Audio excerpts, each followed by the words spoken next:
A Bellevue man has more than just a passing interest in the next space shuttle mission. We'll tell you why coming up. Every time the space shuttle goes up, there is a lot riding on a successful mission. And a Bellevue man will have more than just a passing interest in the next shuttle mission. As Cairo's John Yeager tells us, that's because that mission will answer a big question for this Bellevue man and maybe mark a new beginning.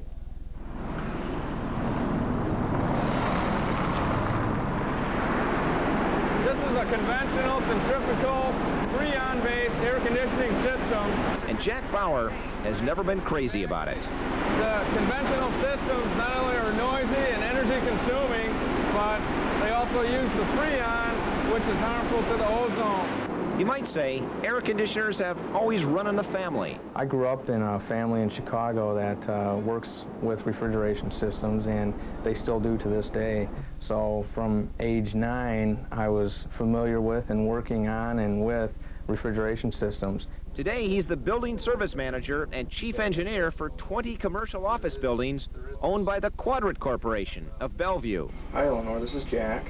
There's nothing in his job description about zeolite, but right now it's a big part of his life. What's zeolite?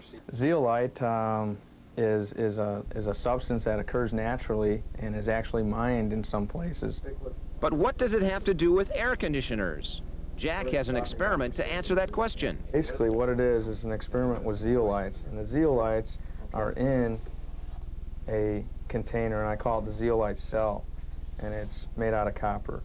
And I've got a condensate receiver on one end, and I've got the water in there. When the zeolites change that water into vapor, heat of vaporization occurs, and what happens is the energy transfers back to the zeolite.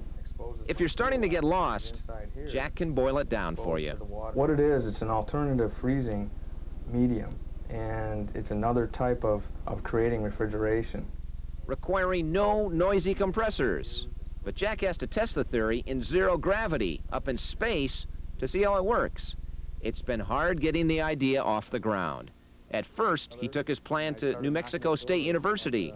He pitched it to a professor. And I found one individual who was willing to fund the project, and he said, come and see me after summer break and we'll get started on it.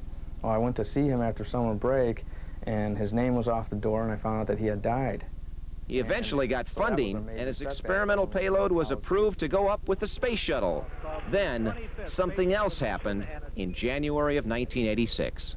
I was sitting at home one day, in fact I was ill, and I was watching the television on the space shuttle launch, and it blew up. NASA changed their rules and regulations several times after that. It would be 7 years before another launch date for his experiment could be set. Now his zeolite system is scheduled to be on board the shuttle when it lifts off March 31st. He's been working on this idea 12 years. I'm going to be on pins and needles watching that space shuttle go up. But he'll also be one giant step closer to proving his theory and discovering something about life. If you stick with something long enough and keep working towards it, that you can make it happen.